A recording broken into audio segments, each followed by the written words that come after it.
Здравейте! Няколко въпроса мога ли да ви задам? Може. В една къща там кой живее, знаете ли? В тази къща? Да, шарената. Един лекар. Бран? Доктор такова село. Аз не се занимавам с доктори и с нищо. Хора лекува или?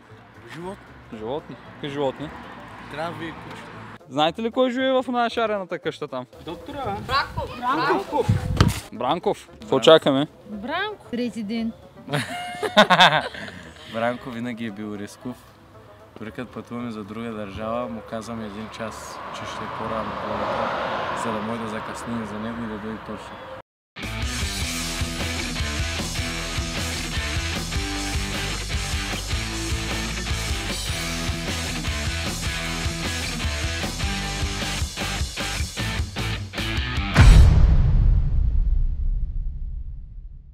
Сега в момента се намираме в село Дядово, от което е майка ми. Искам да кажа, че това тук на мен са ми корените. Аз съм от Нова Загора. Аз съм градско момче, живял на село. Сеща се? Това не го слагай никъде. Не, слагай го на топа като Като на недялка. Аз съм шефа. Аз съм шеф. Аз съм шефката на шефовете. Бранко няма дойде днес, не знаеш. Да бе, много странно. Защо не ми вдига даже?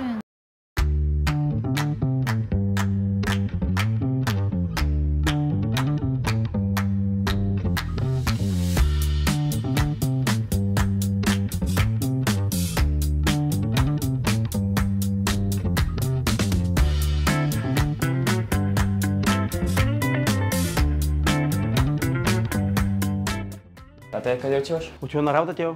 И аз ще дойда тук. Айде, щом си ми ръкли да поядай.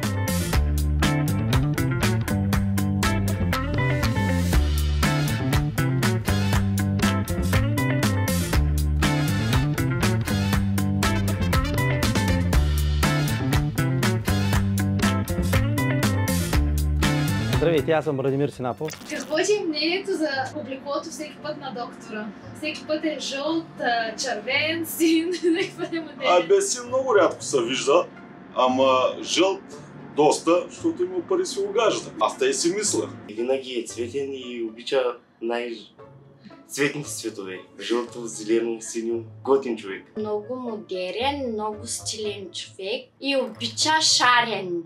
Здравейте, аз съм Радимир Синапов, ветеринарен лекар. Завършил съм 2001 година, ветеринарен техникум в Стара Загора, 2008 година, Тракийски университет. Значи, откакто се помня, винаги съм се занимавал с животни, както в къщи, така и на други собственици. Винаги съм имал пернати. Много ми са хоби, както гълъби, така и кокошки, имаме папагали и риби. Аз исках едно папагалче, обаче той не ми даде, ти каза, че са 3000 евро. Аз поисках един папагал, казах да ми напомня за него, когато ма няма. Обаче той каза, че не може. И така ми започва целият ден. Значи първо сутрин си храня рибите, после излизам вънка на двора, минавам, обхождам кокошките, гълъбите, пъдпъдъците и се подготвям вече за старт за работа. Това тук са пъдпъдъци.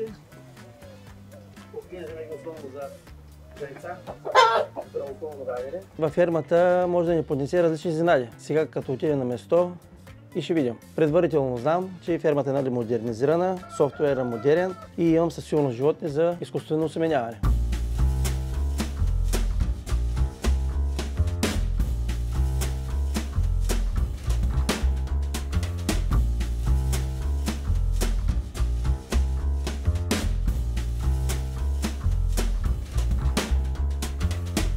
Ало, Бождаре. Как е положението във фермата? Фермата ли си? Добре. Има няколко животни за осеменяване, не може да ги хванеме. Как е при теб петеленцата? Нещо ново? Някой е родила? Нещо спешно? Абортирала. Добре. Идвам най-много да 5 минути на линия. Аз съм Бождар Димитров Илиев от село Караново. На 23 годишен съм и се занимавам с телета, отглеждам женски телета. В принцип съм телечар, но и помагам и на доктора. Фащам ми крави за осеменяване. Доктора се отнася много добре с хората и с мене и много добре се работи с Радимир Синапов, нали? Не се кара, плаща идеално. Винаги като искаме пари дава, назаем дава също, няма грешка. Сега в момента пътуваме за фермата, отиваме да видим какво е състоянието на животните. Имаме ли животни за осеменяване, казахме по телефона, че имаме животни. Има едно оборудване Ботко. Ще видим как е теленцата. И така протича деня на един ветеринарен лекар. Ако някой се обади за нещо спешно за помощ, може спокойно да му се отзовем. Работата на ветеринарен специалист е много различна, много динамична и трябва да бъдеш винаги на фокус. Не се знае от коя страна, какво ще се случи, кой за какво ще потърси и каква помощ или задействие ще трябва да можеш да окажеш. Докато всичко е мир, тишина и спокойствие, и изведнъж може да стане голям пожар.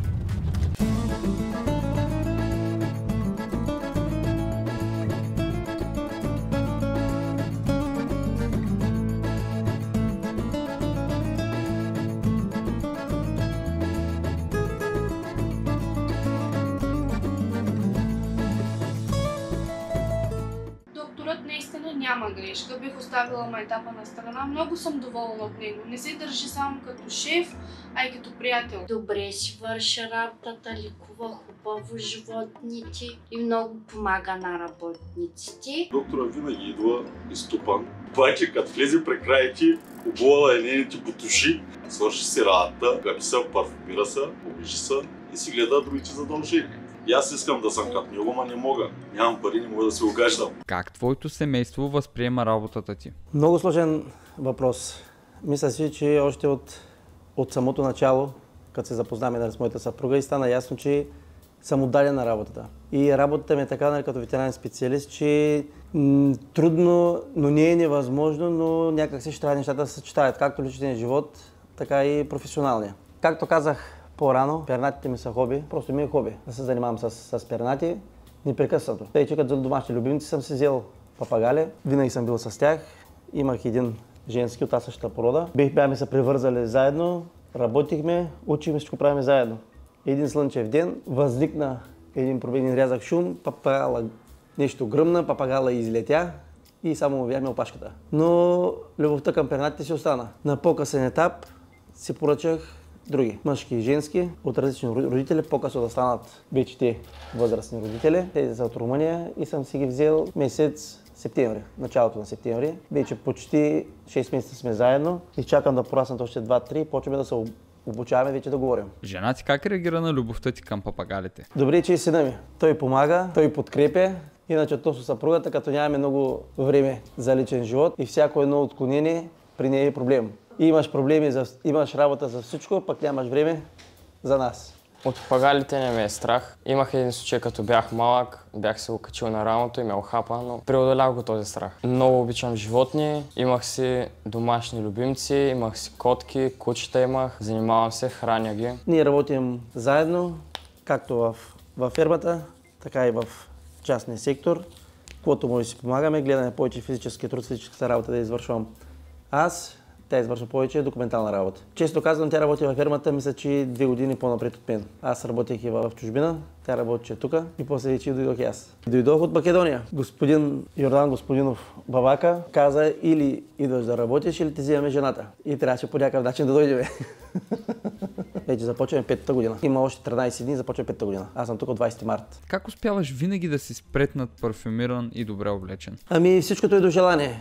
Може да бъдеш и парфюмиран, може да бъдеш и, деца казва, мърляв. Кой както иска, така се възприема. Все пак, това ми е ежедневието, остава и да сме си мърляви. Това просто има несъответствие. Няма как да стане. Страстта към ярките цветове, може би повече да изпъкваме. Иначе сме заобиколени само от черни и бели крави. Как? Ежедневието трябва да е цветно, но трябва да бъдем, деца казва, в екстаз. Би ли наследил професията на баща си? В принцип, за сега нямам много интерес да правя такива неща. Насочил съм се към моята цел програмиране. Обичам да бъда различен от другите, обичам да бъда себе си. От малък имам интерес към информатиката, играл съм игри, но с времето вече мисля, че трябва да се отклоня към друго време. Баща ти как реагира на другите професионални желания? Тати няма никакви проблеми, той ми е казал да бъда себе си, да следвам мечтите си и да не се отказвам най-вече. А докторе, не ми е ясно защо млякото го идеш с вилица? Прясното мляко! Да. Обичат да му слагат да се вари мляко. Мисля, че снежа или дялка му слагат. да се топли мляко да пие, обича всяка сутрин. В една голяма чаша веднъж даже видях чашата. Каза ми тук една твоя колежка, че правите на доктора прясно мляко и той го яде избилица, вярно ли? Да, той обича прясно мляко и всъщност наистина е хубаво млякото, полезно за здравето. А що го яде избилица? Защото така иска.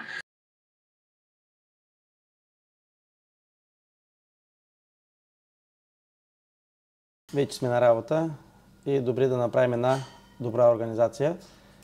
Едно от най-важните неща в животновъдството, особено в тези ферми, които са с тип на направление производство, било мляко или месо, най-важна е репродукцията. Първото нещо, което трябва да направим е да погледнем кои точно животни са разгонни. Ние установихме от работници, че има разгонни животни и тук виждаме, например, че кравата 756 и 322-173 са разгонени и е необходимо да бъдат осеменени. Тук в системата се показва точно в колко часа предстои осеменяването, което трябва да направим средно в момента около 8 часа и 27 минути.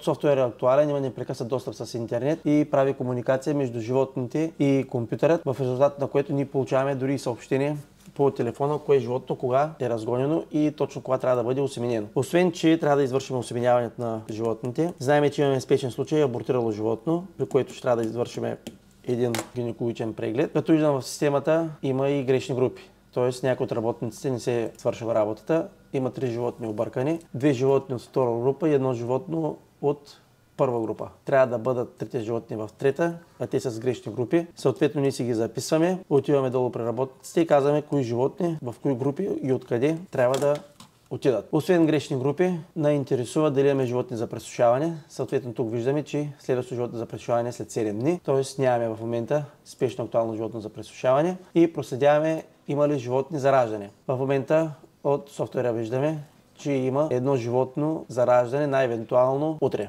Пресушаването това е един много важен етап при продуктивното животновъдство, особено при кравите, които са за млеко и за месо основно, като през този период е необходимо животните да бъдат оставени в покой. Тоест не се извършва доене. Основно само животните си почиват, консумират храна, приемат вода и си почиват. Тоест подготвят се за следваща лактация. Тъй наречено човешки наричаме сухостойния период спа център. Тоест животните се намират в спа център. Не ги търсим за работа, само си почиват и се хранят. Преждевременното прекъсване на бременността се означава като аборт. Видовете аборти могат да бъдат от най-различно естество. Съответно за животното това е най-вероятно травматичен аборт. Местихме животни, времето беше студено, водата беше замръзнала и най-вероятно е от това е дали е от бягането, от гоненето, дали е елементарен точно по време на водопой. Не може да кажем, но факта и клиниката е ясно, че имаме преждевременно прекъсване на бременността или тъй наречен аборт. Има животни за осеменяване, 2 животни. Ще осеменим 2 животни. Идеята е, че при изкуственото осеменяване може да се използват бици с много по-добра генетика, която в момента няма в страната и зато и ни внасяме семенен материал от чужбина, основно от Щатите. По този начин нямаме разход за отглеждане на бици, купуваме направо готов семенен материал, който се аплицира. Замразеният семенен материал се съхранява при температура минус 198 градуса в специализиран съд, тъй наречен на български термос или научно диаров съд, след което семенен материал се изважда от диаровия съд и се поставя на водна баня при определена температура за определено време. Всичко си е фабрично приготвено и си има съответно вграден таймер. При 40 секунди семенен материал е готов за апликация. Остава се 14 секунди. Докато се размразява семенния материал, аз извършвам подготовка на инструментариума за изкуствено осеменяване. Значи желателно колкото може по-бързо, толкова по-бързо да се аплицира, иначе до 15 минути преживеемостта на сперматозоидите е актуална. Едновременно се загряваме пистолета за изкуствено осеменяване, може да се каже и почистваме, подготвяме, след което взимаме паетата, подсушаваме и техници. Ветеринарни техници или тъй наречените осеменители. Който има желание, може да се научи в определени курсове. Който иска, може да се научи. След което слагаме съответната паета, фиксираме на пистолета и отиваме да извършваме самата манипулация.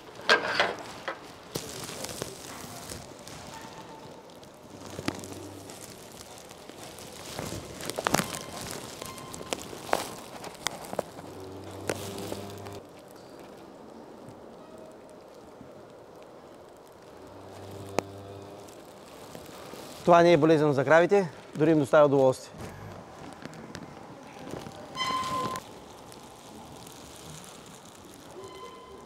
Значи свърлено е теленцето в момента и правя помивка на матката. С нощи абортирала късно. Няма чести аборти, най-вероятно някакъв травматичен аборт. Някоя травма. Идваш ли често във фермата? Доста рядко идвам тук във фермата. По-често идвам, за да нахраня папагалите, да ги отглеждам аз. Понякога идвам да му водя изписъка, да записвам крави. Той казва, че доста голяма работа съм свършвал, макар и аз да не го мисля това. Благодарен ми. Когато дойда във фермата, винаги първото нещо, което забелязвам е мръсотията. На мен това не ми харесва. Доста харесвам да ми е чисто на мен, не обичам да се цапам, за разлика от баща ми. Много често във фермата идват на обучение млади студенти, които са бъдещи ветеринарни лекари, с цел да уминем на опит. Стара Загора тук ни е наблизо. Фермата е с много добра локация и идват да научат съответно необходими професионални знания. Имат желание да работят, стига да бъде работата добре заплатена и студентите или бъдещи ветеринарни лекари да бъдат добре обучени. Всички казват, че амоняка в животновъдните ферми и въглеродния диоксид, който отделят в големи количества, бил уж вреден за околната среда, ама аз като гледам персонала, мисля, че алкохола повече вреди, отколкото са амоняк и въглероден диоксид. На всичките му капват зъбите много по-рано, още преди да започнат работа и да имат по-тесен контакт с амоняка, отколкото с алкохола. Аз все още нямам паднали зъби, въпреки че съм 18 години практиката. Работата в животновъдните ферми е много трудоемка, както за ветеринарния специалист, така и за обикновените работници. Както и преди малко споменах, няма делник, няма празник. И зиме и лете винаги трябва да бъдеш на лице, за да може кравата да бъде обслужена. Доста трудоемка работата, доста работата е тежка, доста работата е мръсна и съответно и проблемите са доста, които трябва да бъдат решени както от ветеринарен специалист, така и от самите работници, които обслужват животните. В България има доста животни, вече по-трудно става намирането на работна ръка. Има доста работа за млади ветеринарни специалисти. Стига да имат желание да се развиват в сферата на животновъдството или ветеринарната медицина. Фермата няма как да има животни без ветеринарен лекар, това е ясно. Дали се работи лесно, и аз и той си имаме нашите трудни характери, но като се правят компромиси от един от други, долу-горе, мисля, че много добре се разбираме, поне в моите очи. Лесен е за работа, когато всичко е справедливо. Работили сме с ветеринарен лекар, който си е от този тип ветеринарен лекар, консервативните, старите методи. Не казвам, че не са работещи, работещи са, просто няма нотката на иновация там, а доколкото с Бранко, освен че е много компетентен за това, което прави, той доста години стаж има в това нещо, а той е много за новите технологии. Даже сега ще сме в процес на закупуване на специален ехограф с VR очила, т.е. с VR очила ще може да проследява бременността на животните. Ако е някой друг ветеринарен лекар от те по-консервативни, ще каже въобще не дей, аз искам старото, е така тухла, да я гледам, няма да се оправя. Той не е добър толкова в технологиите, да кажем, да е хипергига за технологиите, но се учи. В смисъл такъв, че има интерес и лека по лека научава много неща. Адаптира се лесно.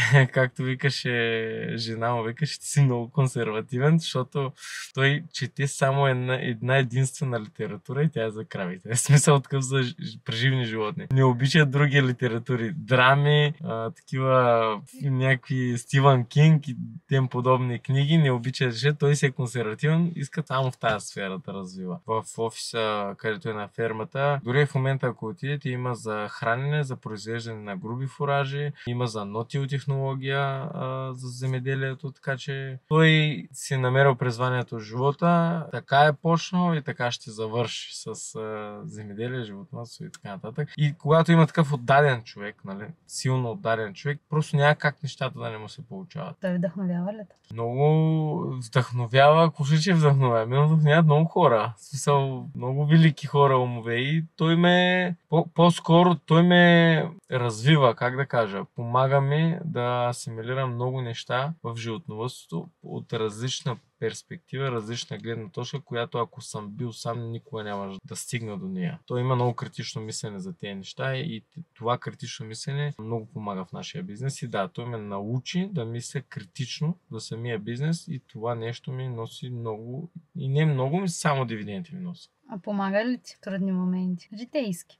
Житейски трудни моменти, всеки има житейски трудни моменти в фирмата. Това е нормално. Ние затова сме хора, имаме емпатия един към друг, защото работим заедно и години вече сме заедно. Няма как да си помагаме, това е нормално. Ментално си помагаме всички. Как би се развила фермата без него? Незаменими хора няма, по принцип. Включително и аз, и Бранко, и всички. Всички можем да бъдем заменими. Даже смятам, че и от роботи след определено време. Без него ще е почти невъзможно да се стигнат тези резултати, които се стигна. Но, примерно, ако сме с друг ветеринарен доктор, ще имаме много посредствени резултати и най-вероятно ще имаме и постоянно този елемент на наблюдение, на корекция и така нататък, а при него това го няма. За разлика от другите ветеринарни лекари, които гледат само да осеменят, примерно, да си въведат в дневниците какви лекарства са използвали по животните, при Бранко не е те. Бранко се ангажира с менеджмента на фермата, с менеджмента на хората. Ангажира се и с неща, които са свързани с храната и така нататък. Просто не можем да го класифицираме само като ветеринарен лекар, защото той прави много други неща извън ветеринарната медицина. От земеделие не разбира, но имам чувство, че ако му дадеш 5 години да учи по книгите и оттам ще почне да разбира. Просто е такъв тип човек. Ако Бранко го няма, би дошъл някакъв ветеринарен лекар, който ще изпълва само този сегмент и то посредствено, а доколкото той менежира много умело самата ферма. И много хора почват работа заради него, между другото. Той е ключов в намирането на работници за фермата, защото той живее в Дядово, епицентъра на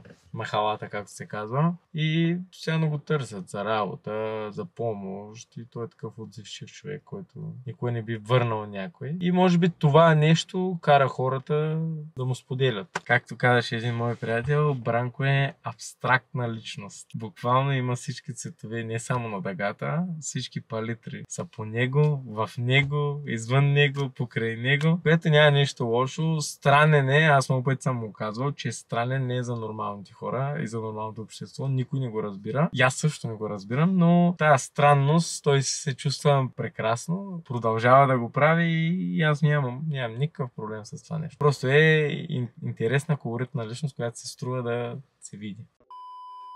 Жена ми иска да ви кажа защо съм скачуга. Първо, започнах да оплешивявам. Второ, имам комплекси, не искам да се го показвам, нося шапки вече. Така че да, затова съм с качулка и с шапка и ще ме виждате така, докато не се пресаря коса.